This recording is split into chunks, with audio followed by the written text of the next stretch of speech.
Welcome to the Ask Jordan podcast, answering your questions about selling on Amazon. Now, the award-winning Amazon merchant and best-selling author from Long Island, New York. Here's your host, Jordan Malik. Hello, Amazon sellers. My name is Jordan Malik, your host of the Ask Jordan podcast. This is our 61st episode. Thank you so much for listening. It's an honor that you're with me today. I'm very thankful that you listen. Over 100,000 downloads to date today, all because of you, the listener. Thank you again. Have a post-Christmas holiday sourcing tip for you. If you sell on Amazon, or if you're thinking about selling on Amazon, here's an idea for you. Right now, when I'm recording this, it's early December, so keep this in mind for the days following Christmas. Every year after the Christmas holiday, maybe 3-4 days after Christmas, or the week following the New Year holiday, my wife and I hit a few of the independent nursery garden retail outlets, retail stores, excuse me. So, when I say nursery, I mean these are the places that do a lot of volume every year selling. In the summer, they'll sell bushes and flowers and plants, gardening items, etc. They're kind of like a higher priced version of, say, Home Depot and their independent store.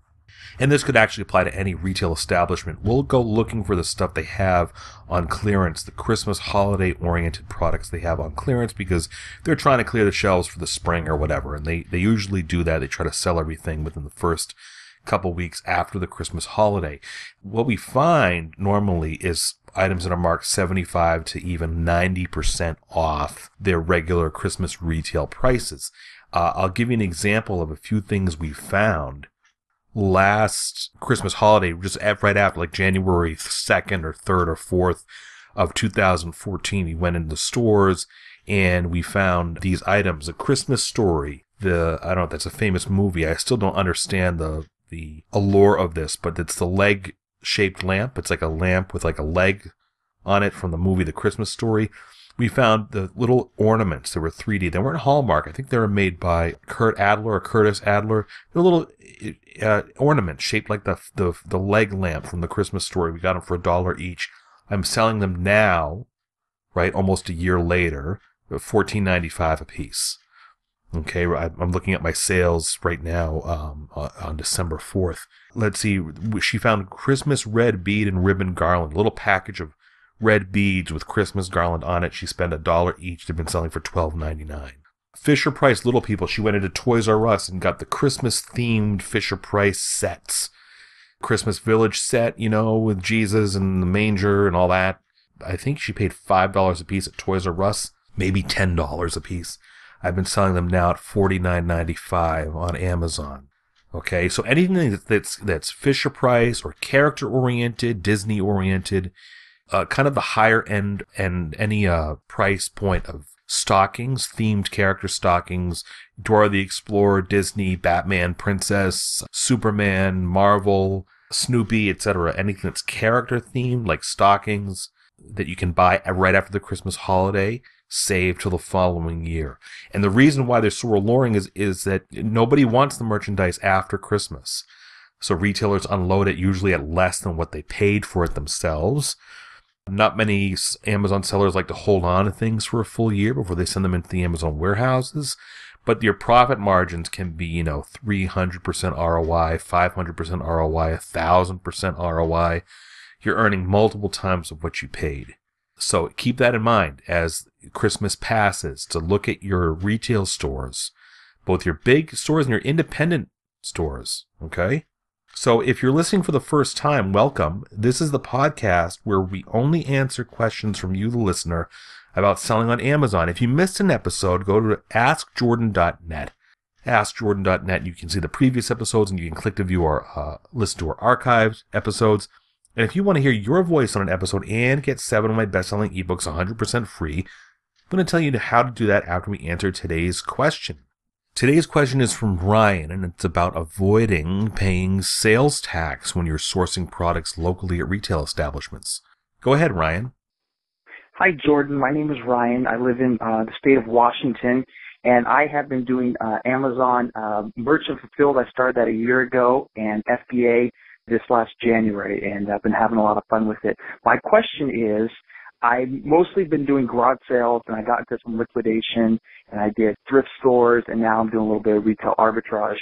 I've heard about people getting out of having to pay sales tax by being, do you need a license for that, or how do you do that if you're at, whether that's a thrift store, or it's at a Walmart, or where you might be? Is there a way to not have to pay that tax? And if so, how do I go about that? So anyway, thanks a lot. I look forward to hearing your answer. All right, bye. Hey, Ryan, that's a great question. Thanks for bringing that up. So what Ryan is referring to, it may not apply in every state. I'm only going to speak from the state of New York. I think this does apply in most states where sales tax is normally charged. So when you go, normally as a buyer, say you go to Walmart to buy a TV, you're charged sales tax. In New York State, sales tax, I think it's like a combined sales tax, the state sales tax and county tax or whatever. It's like 8.675. It's almost 9% that were taxed on durable goods. So when you, like I gave you an example, when you go into Walmart, if I found a TV for $1,000, I'd actually have to pay $1,000 plus 8.67%. So I'd pay like $1,086.75, almost $100 extra. And we all know about sales tax, but as a reseller, if you have a business in your state, at least in New York, if you have a business, you can present, I don't have the name of the form, but there's a form that I download for free from the IRS. It's like a reseller tax form that I fill out that says that I'm a business, and because I'm buying the goods for reselling, I do not have to pay the sales tax. So my wife, who does a lot of my product sourcing on feet on the street product sourcing, when she goes to Target or Walmart or an independent store or a thrift store, she presents that form to them. So the form is actually called is going to vary. Some states you might actually need like a license, like call it a reseller tax license maybe, or a reseller tax permit. It's going to vary state by state. And so what you can do is, say if you go to Target to buy goods that you're reselling, you can present the form at the counter and they will not charge you sales tax. There are some exceptions to that rule. In some cases, they have to charge you sales tax. But in most cases, when you have that sort of identification, they will not charge you sales tax. Almost impossible to do it immediately online. If you go to Kmart.com and you check out, and you're in the state of New York, check out online, or any other state, you're probably going to be paying a local sales tax. And many sites will have it buried in their customer help, or you can call the corporate number for many sites, like Kmart, Disney Store, Walmart, and ask them, how do I submit paperwork to you, to the headquarters, so you can be reimbursed for the sales tax, right? So the rule still applies. As a reseller, you can get reimbursed for the sales tax on goods that you've purchased online in many cases. I'm sure there are exceptions. So Ryan, first thing that you need to do, I think you said you're in the state of Washington, I'm not sure, but make sure you Google Washington reseller tax ID, or avoid paying sales tax, Washington State, reseller tax tips in Washington State, right? You can go around and Google it, or you can also download the same book that I use. I was paying my local sales tax for a long time. I didn't even know that it was an opportunity. There was a way for me to legally, with all this we're describing legally, avoid paying sales tax. I bought an ebook by Deborah Conrad. You can get it at jordanmalik.com/no sales tax. It's all together, no sales tax, no spaces in there. So jordanmalik.com/no sales tax. And the link will be right next to the 61st episode at AskJordan.net. That's an ebook that she kind of broke out the entire process for me with resources and links on how to get approved in my state for getting a reseller tax form and what I had to do, and also how to remit forms for getting reimbursed and which stores accepted resellers. For instance, if you go to Kohl's, the national chain, Kohl's, Kohls, national retail chain, lots of good deals on Kohl's for reselling on Amazon. Their stores nor their website accept resellers. So in other words, you have to pay sales tax. It's not that they're going to reject your payment.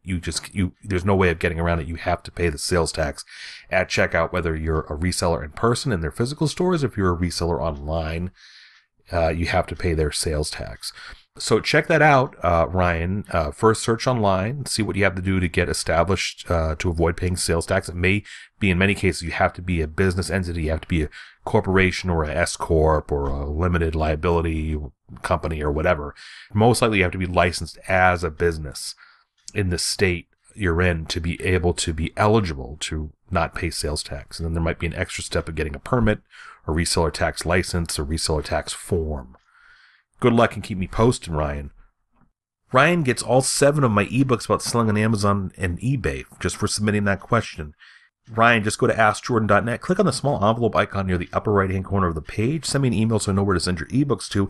And if you, the listener, if you want to submit a question to the podcast and have a chance to win all my best-selling ebooks, just like Ryan did, they're worth over $87 or $90 total. Call 516-619-ONLINE. That's 516-619-6654. Or go to AskJordan.net and scroll down, look for the direction of submitting your question. Hey, thanks again for listening. This has been the Ask Jordan Podcast. We'll see you again in our next episode.